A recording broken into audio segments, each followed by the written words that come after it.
Di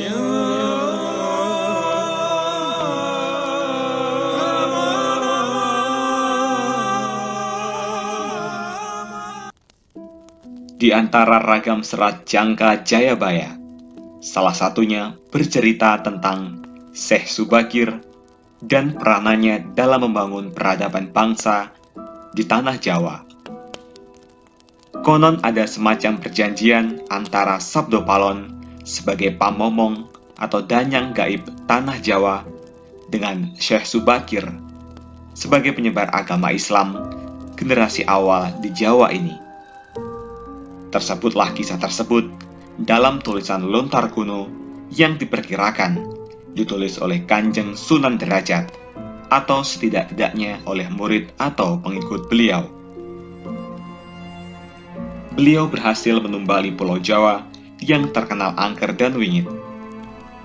Beliau juga berhasil bernegosiasi dengan Danang Jawa, sang pelindung gaib tanah Jawa, untuk menyebarkan Islam di Jawa dengan beberapa syarat. Bagaimana dan lantas apa saja syarat yang harus dipenuhi oleh Syekh Subakir tersebut? Simak selengkapnya hanya di Alikun Channel. Welcome back di Alikun Channel, yang pasti semuanya ada di sini. Jangan lupa untuk tekan tombol subscribe, nyalakan lonceng notifikasi, like, bagikan, dan tulis komentar kalian di kolom komentar, karena semua ini gratis.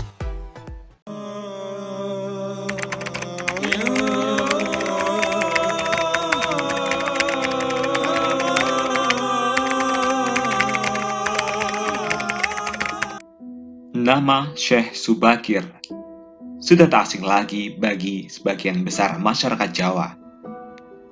Beliau merupakan generasi pertama Wali Songo, dikenal sebagai orang yang berhasil menumbali Pulau Jawa yang terkenal angker dan wingit. Beliau juga berhasil bernegosiasi dengan Danyang Jawa, sang pelindung gaib tanah Jawa, untuk menyebarkan Islam di Jawa dengan beberapa syarat. Di dalam kitab Musarar diceritakan bahwa pada masa dahulu Pulau Jawa terkenal sangat angker dan kondisinya tak karuan. Pengaruh magis di tanah Jawa masih begitu kuat, di mana banyak jin dan setan menghuni setiap sudut tanah Jawa yang saat itu masih berbentuk hutan belantara. Suatu hari, Sultan Turki saat itu, yaitu Sultan Muhammad I, mendapatkan petunjuk untuk melakukan penyebaran Islam di Pulau Jawa. Maka, diutuslah rombongan para alim ulama untuk mendatangi Pulau Jawa guna syiar Islam. Sayangnya, hampir seluruh rombongan tersebut tewas dikarenakan perbuatan para lembut penduduk tanah Jawa yang tidak mau menerima ajaran Islam. Mendengar kegagalan utusan yang dikirimnya, membuat Sultan Muhammad I sedikit gusar. Akhirnya, ia pun memerintahkan seseorang yang terkenal alim, ahli ruqyah, memiliki kemampuan untuk berinteraksi dengan dunia gaib, serta memiliki keahlian dalam membabat tanah yang angker. Dialah Syekh Subakir, yang memiliki nama asli Syekh Tambuh Ali bin Syekh Bakhir, lelaki yang berasal dari tanah Persia atau yang sekarang lebih dikenal dengan negara Iran. Setelah mendapat perintah Sultan, Syekh Subakir langsung berlayar ke Pulau Jawa. Namun, sebelum sampai ke Pulau Jawa, beliau terlebih dahulu mampir ke Praja Keling, sebuah daerah yang diduga terletak di India, untuk mengajak penduduk di Praja Keling agar mau menempati Pulau Jawa.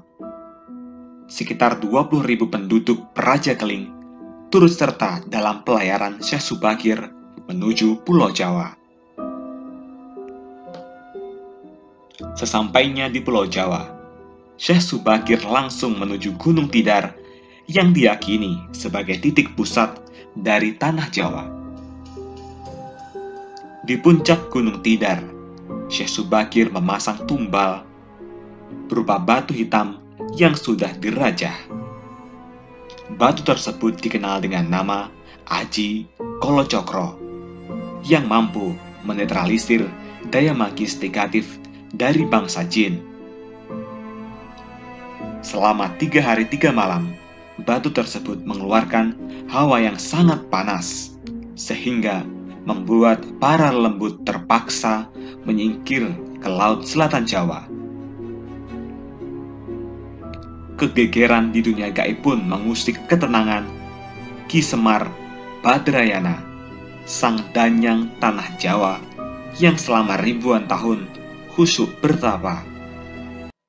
Selanjutnya, terjadilah adu kekuatan antara Syekh Subakir dengan Ki Semar selama 40 hari 40 malam.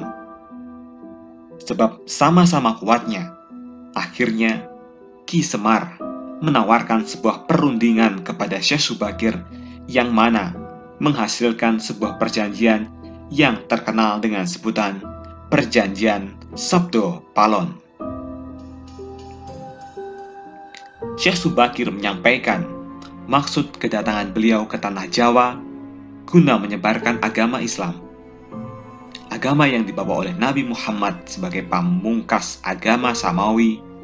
Kemudian Ki Semar pun memperbolehkan Syekh Subakir untuk menyebarkan agama Islam di tanah Jawa yang ia lindungi.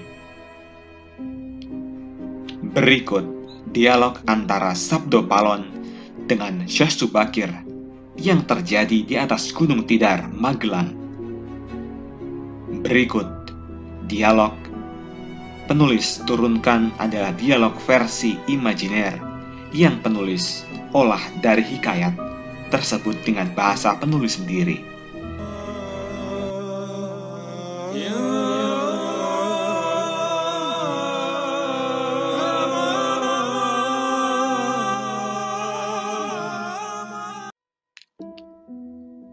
Syekh Subakir.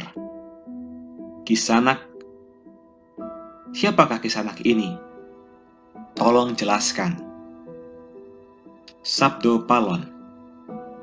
Aku ini Sabdo Palon, pamomong atau penggembala tanah Jawa sejak zaman dahulu kala. Bahkan sejak zaman kadewatan para dewa, akulah pamomong para kesatria leluhur. Dulu aku dikenali sebagai Sang Hyang Ismoyo Jati, lalu dikenal sebagai Ki Lurah Semar Bodronoyo, dan sekarang zaman Mojopahit ini namaku dikenal sebagai Sabdo Palon. Syekh Subakir. Oh, berarti Kisanak ini adalah danyang atau penguasa tanah Jawa ini. Perkenalkan, Kisanak, namaku adalah Syekh Subakir, berasal dari tanah Syam, Persia. Sabdo Palon pun menjawab, ada hajat apa gerangan dengan Diko, rawuh, atau datang di tanah Jawa ini? Syekh Subakir menjawab, saya diutus oleh Sultan Muhammad yang bertahta di negeri Istanbul untuk datang ke tanah Jawa ini. Saya tiadalah datang sendiri. Kami datang dengan beberapa kawan yang sama-sama diutus oleh Baginda Sultan. Sabdo Palon menjawab, ceritakanlah selengkapnya Kisanak, supaya aku tahu duduk permasalahannya. Syekh Subakir pun menjawab, baiklah. Pada suatu malam, Baginda Sultan Muhammad bermimpi menerima wisik atau ilham, wisik dari Yang Akaryo Jagat, Gusti Allah, Zat yang Maha Suci lagi Maha Luhur. Diperintahkan untuk mengutus beberapa orang alim ke tanah Jawa ini. Yang dimaksud orang alim ini adalah sebangsa pendeta, brahmana, dan resi di tanah Hindu. Pada bahasa kami disebut ulama. Sabdo Palon menjawab, "Jadi, Jengan Diko ini termasuk ulama itu ya?" Syekh Subakir menjawab, "Ya, saya salah satu dari utusan yang dikirim Baginda Sultan. Adapun tujuan kami dikirim kemari adalah untuk menyebarkan pewarah suci atau ajaran suci, Amadar, agama suci, yaitu Islam." Sabdo Palon menjawab,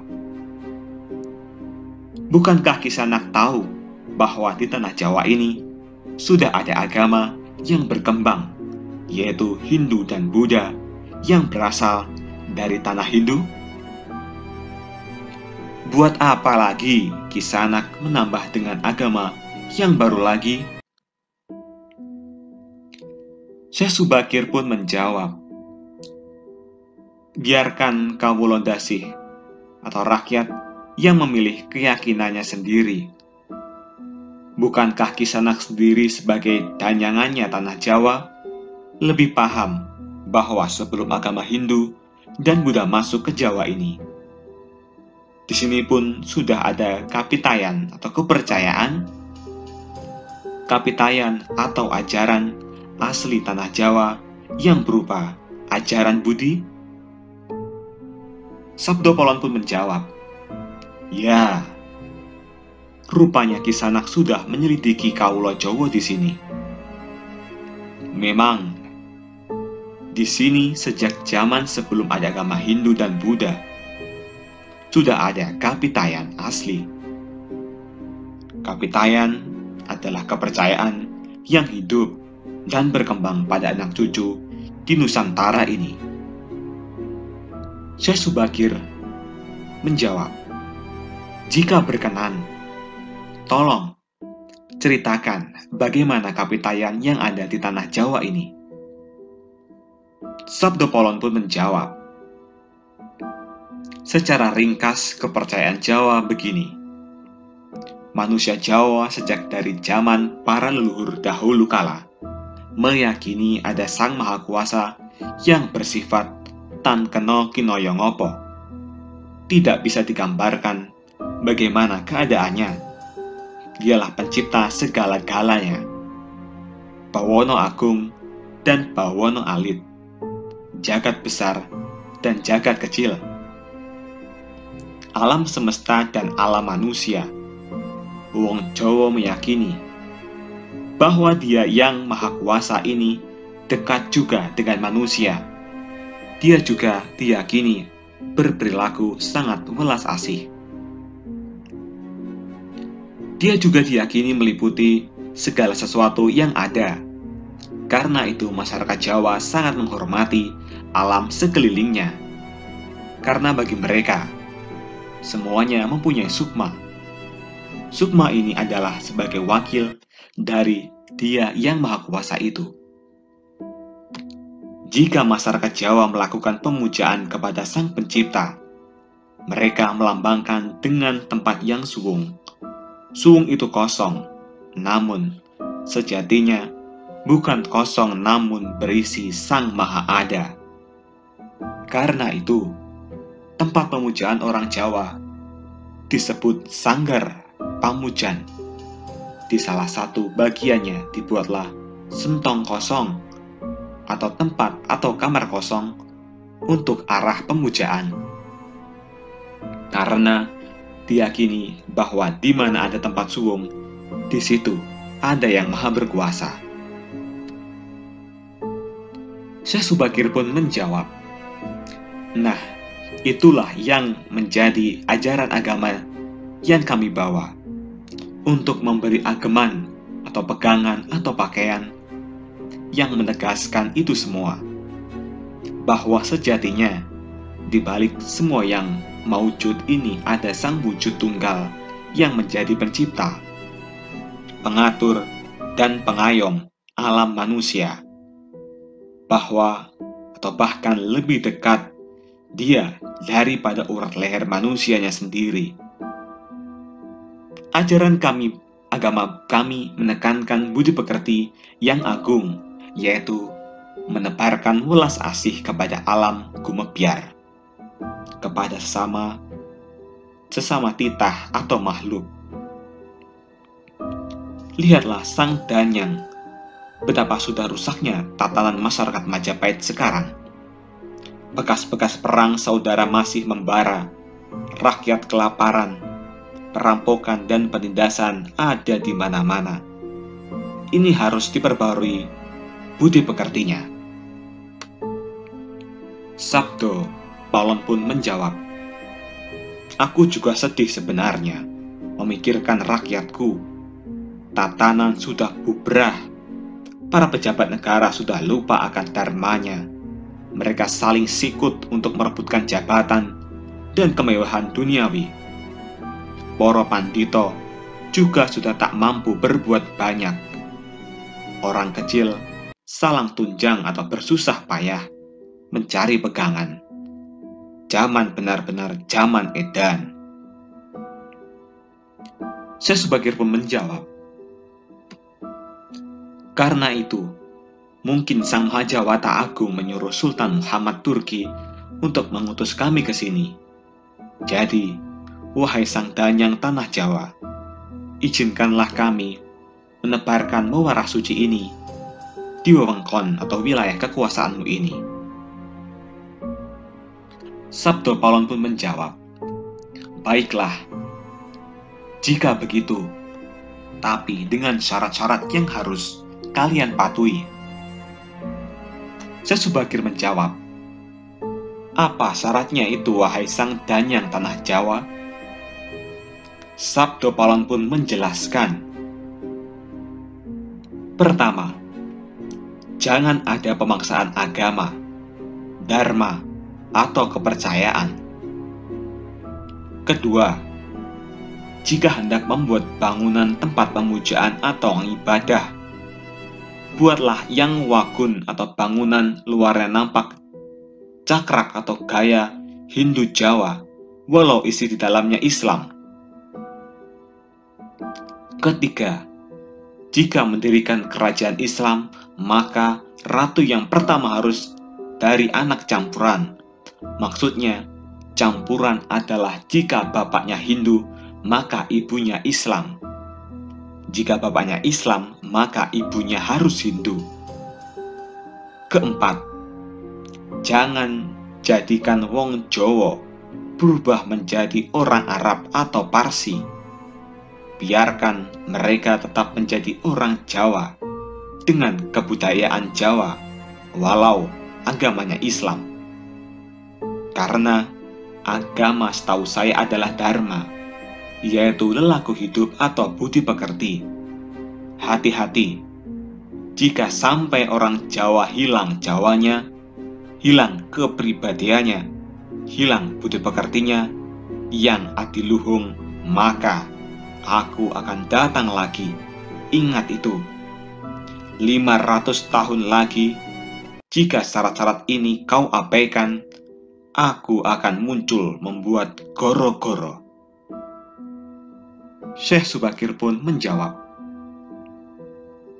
"Baiklah, syarat pertama sampai keempat aku setujui.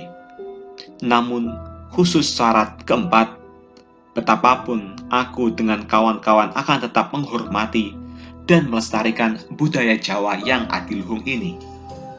Namun, jika suatu saat kelak karena perkembangan zaman dan ada perubahan, tentu itu bukan dalam kuasaku lagi. Biarlah Gusti Kang Akarya Jagat yang menentukannya." Itulah sedikit percakapan antara Sabdo Palon dengan Syekh Subakir. Memang susah untuk mengetahui keadaan, asal-usul, atau gambaran kondisi sebuah masyarakat nun jauh di masa lalu. Semakin jauh masa itu, semakin gelap gambarannya. Namun, upaya-upaya ahli sejarah dan lainnya untuk menguaknya patut dihargai. Paling tidak ada sedikit gambaran yang mungkin bisa kita lihat, meski tidak sepenuhnya benar 100%. Bahwa kata Jawa itu bisa diartikan gemati, perhatian, menghargai, menyayangi. Jadi siapapun mereka bisa melakukan itu semua di Pulau Jawa ini akan menjadi leluhur Jawa, entah dia dari belahan dunia manapun.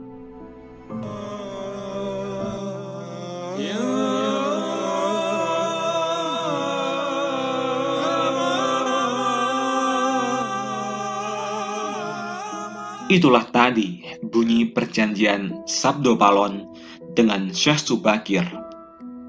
Semoga gambaran kisah yang nun jauh di masa lalu ini bisa dijadikan sebuah mawas diri. Dan jangan sepenuhnya kisah ini ditelan mentah-mentah, selalu ambil sisi positifnya. Bagaimana tanggapan kalian mengenai asal-usul penyebaran agama Islam di tanah Jawa ini? Apakah kalian mempercayainya? Tulis komentar kalian di kolom komentar. Jangan lupa like, komen, subscribe, dan bagikan informasi ini. Semoga bermanfaat dan nantikan video terbaru selanjutnya hanya di Ali Cool Channel.